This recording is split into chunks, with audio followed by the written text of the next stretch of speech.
ലം യലിദ് വലം യൂലദ്, അവൻ ജനിച്ചിട്ടില്ല, അവൻ ജനിക്കപ്പെട്ടിട്ടുമില്ല. എന്തുകൊണ്ടാണ് ഖുർആൻ ഇത് പ്രത്യേകം പറഞ്ഞത്? മനുഷ്യ ചരിത്രത്തിലുടനീളം പല സമൂഹങ്ങളും ദൈവത്തിന് സന്താനമുണ്ടെന്ന് വിശ്വസിച്ചിരുന്നു.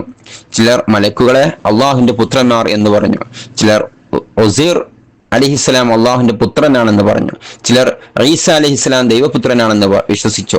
അപ്പോൾ ഖുർആൻ വളരെ വ്യക്തമായി പ്രഖ്യാപിക്കുന്നു, ലം യലിദ്, അവൻ ജനിപ്പിച്ചിട്ടില്ല.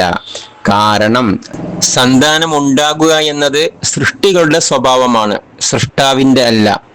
പക്ഷെ അള്ളാഹു അതിൽ നിർത്തിയില്ല, ഉടനെ പറഞ്ഞു വലം യൂലദ്, അവൻ ജനിക്കപ്പെട്ടിട്ടുമില്ല. എന്തുകൊണ്ട്? കാരണം ജനിക്കപ്പെടുന്ന എല്ലാറ്റിനും ഒരു ആരംഭമുണ്ട്, ഒരു മാതാപിതാക്കളുണ്ട്, ഒരു ആശ്രയമുണ്ട്.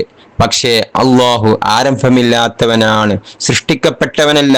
അതുകൊണ്ട് ഒരു മുസ്ലിം വിശ്വസിക്കുന്നത് അള്ളാഹു ഒരു മനുഷ്യനെ പോലെയോ ഒരു ജീവിയെ പോലെയോ അല്ല, അവൻ സൃഷ്ടാവാണ്, സൃഷ്ടികളുടെ എല്ലാ പരിമിതികളിൽ നിന്നും പരിശുദ്ധനാണ്.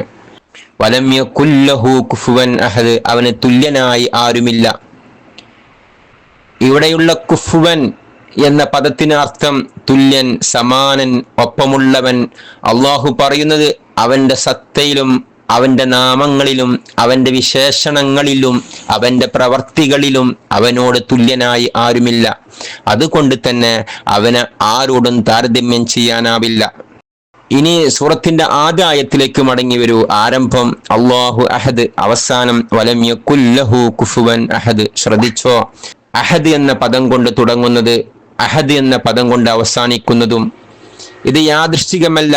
ആദ്യ ആയത്തിൽ അള്ളാഹു പ്രഖ്യാപിച്ചു ഞാൻ അഹദ് ആണ്, അവസാനായത്തിൽ ആ പ്രഖ്യാപനത്തിന്റെ അർത്ഥം വിശദീകരിച്ചു, കാരണം എനിക്ക് തുല്യനായി ആരുമില്ല. അതുകൊണ്ട് ഒരു മുസ്ലിമിന്റെ ജീവിതത്തിൽ പരമമായ ആരാധന അള്ളാഹുവിന് മാത്രം, പരമമായ ദുആ അള്ളാഹുവിനോട് മാത്രം, പരമമായ പ്രതീക്ഷ അള്ളാഹുവിൽ മാത്രം. കാരണം അവനോട് തുല്യനായി മറ്റാരുമില്ല. ഇപ്പോൾ സൂറത്തുൽ ഇഖ്ലാസ് വീണ്ടും ഒരിക്കൽ വായിച്ചു നോക്കൂ. ഖുൽ ഹുവല്ലാഹു അഹദ്, അവൻ അതുല്യനാണ്. അല്ലാഹു സ്വമദ്, എല്ലാവരും ആശ്രയിക്കുന്നത് അവനെയാണ്. ലം യലിദ് വലം യൂലദ്, അവൻ സൃഷ്ടികളെ പോലെയല്ല.